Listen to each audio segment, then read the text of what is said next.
আসসালামু আলাইকুম ওয়া রাহমাতুল্লাহ।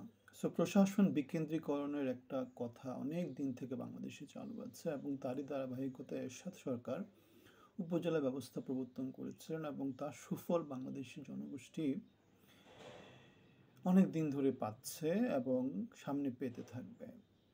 এখন লোকজনকে উপজেলা ব্যবস্থা যদি না থাকতো তাহলে বাংলাদেশের লোকজনের কি অবস্থা হতো, অথবা জেলার সংখ্যা যে বাড়ানো হয়েছে সেটা যদি না করা হতো, ঢাকাকে যদি আগের মতোই রেখে দেওয়া হতো, তাহলে মানুষের অবস্থা কী হতো সেটা আমরা এখন কল্পনা করতে পারি ঢাকার এই যে অব্যবস্থাপনা দেখে। যদি উপজেলা ব্যবস্থা না থাকতো, যদি জেলার সংখ্যা না বাড়ানো হতো, যদি বিকেন্দ্রীকরণ ছোটোখাটো যা হয়েছে সেটাও যদি না করা হতো, তাহলে ঢাকা এখন বাসযোগ্য, এখনই অবাসযোগ্য। পৃথিবীর মধ্যে সবচাইতে অচল যে শহরগুলো আছে, রাজধানী শহর, তার মধ্যে ঢাকা প্রথম ১-২ এর মধ্যে পড়ে। মোটামুটি বলা যায় যে পৃথিবীর মধ্যে জাহান্নাম স্বরূপ হিসেবে এটাকে কল্পনা করা যায়। এখন এই বাস্তবতা গতকালকে ঢাকা শহরে যা হয়েছে, ছাত্ররা এর সাথে মারামারি করেছে। তারপরে ব্যাটারি চালিত রিক্সা, ৫০ লক্ষ শ্রমিক ব্যাটারি যারা চালায়, ব্যাটারি রিক্সা চালিত, মানে এই শিল্পের সাথে যারা যুক্ত, তাদের অবাঞ্ছিত বা নিষিদ্ধ ঘোষণা করার যে কাম চলতেছে, সেটার উপর আন্দোলন চলতেছে, সব কিছু মিলায় ঢাকা ছিল গতকালকে প্রচণ্ড রকমের কেওয়াস এবং মারামারির একটা শহর। এখন সরকার যে এদেরকে কন্ট্রোল করতে পারছে না, সরকারের যে নিয়ন্ত্রণ নেই, সেটা জাতির জন্য নতুন একটা কিছুর ইঙ্গিত দিচ্ছে। কারণ একটা রাষ্ট্র এইভাবে চলতে পারে না, একটা রাষ্ট্র এইভাবে চলা উচিত না। আজকে এই গ্যাঞ্জাম, কালকে ওই গ্যাঞ্জাম, আজকে বিশ্ববিদ্যালয় করো, কালকে এই করো, পরশু ওই করো।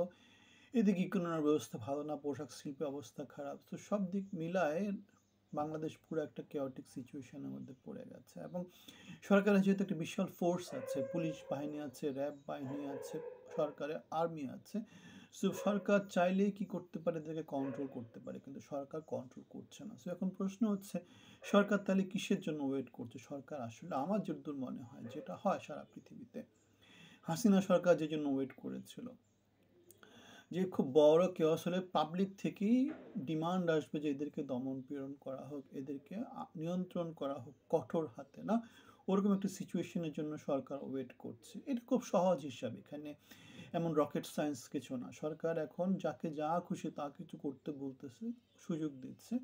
কিন্তু এমন একটা সময় আসবে যখন জনগণ থেকে সরকারের উপর চাপ আসবে, তোমরা কি করছো, তোমরা কিসের সরকার হইছো, তোমরা কিসের সুশীল হয়েছো, তোমরা আইনশৃঙ্খলা পরিস্থিতি, মানুষের দাবি দেওয়া, মানুষকে, বিশাল মানুষ যারা আছে জনগোষ্ঠী, তাদেরকে তুমি রক্ষা করতে পারছো না অল্প কিছু মাইনরিটি গ্রুপের চাপে। তখন সরকার নিজে থেকে এদেরকে কি করবে, দমন পীড়ন করবে এবং কঠোর হাতে করবে। এখন যারা সুবিধাভোগী, যারা সিন্ডিকেটেড দালাল, যারা এখন যেটা করে চাঁদাবাজি করছে, বাণিজ্য করছে, যেমন ১ কেজি আলুর দাম আমদানি বাণিজ্যে ২১ টাকা করে পড়ে, সেই ২১ টাকার আলুকে বাজারে বিক্রি হয় ৭৫ টাকা থেকে ৮০ টাকা। মানে ২১ টাকা মানে কি, ইন্ডিয়া থেকে যে আলুটা আসে, সে আলুটা বাংলাদেশে আসতে ২১ টাকার মতো খরচ হয়, বাংলাদেশের বাজারে সে আলুটা হয়ে যায় ৭৫ টাকা। তারা দেখতে পেয়েছেন কি অবস্থা, ৪ গুণের মতো দাম বেড়ে যাচ্ছে।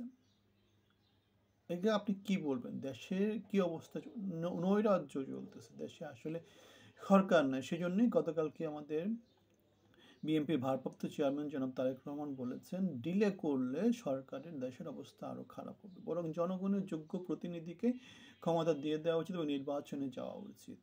United we stand, divide we fall. যেহেতু সরকারের মধ্যে এখন নানা রকমের বিভাজন আছে, মির্জা ফখরুল ইসলাম আলমগীর এই কথাটা বলেছেন, ইউনাইটেড উই স্ট্যান্ড, খুব সিম্পল কথা। হাসিনাকে আমরা যেভাবে ফেলেছিলাম সবাই ঐক্যবদ্ধ হয়ে, এখন ডিভাইড চলে আসছে। এখন ইউনাইটেড করতে হলে কিরকমভাবে ইলেকশন দিতে হবে এবং পাবলিকের যে মেজরিটি যারা পাবে তারা ক্ষমতায় আসবে এবং দেশকে তারা চালাবে। দেশে কোনো রকমের কোথাও কেওস হবে না, সেটা নিশ্চয়তা দেওয়া যেতে পারে। এখনকার মতো হবে না, কারণ তারা জনগণই শক্তিতে শক্তিমান হয়ে আসবে।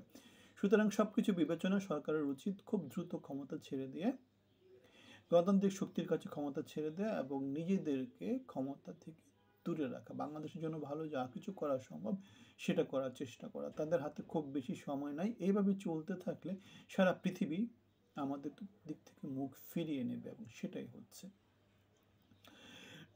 আমাদের যে ডোনাল্ড ট্রাম্প, সে বলেছে বাংলাদেশকে ফুল অফ কেওস। হ্যাঁ, বাংলাদেশে প্রতিদিন যা যা কিছু হচ্ছে ফুল অফ কেওস, না সরকার নৈরাজ্য চলতেছে, এইভাবে একটা দেশ চলতে পারে না।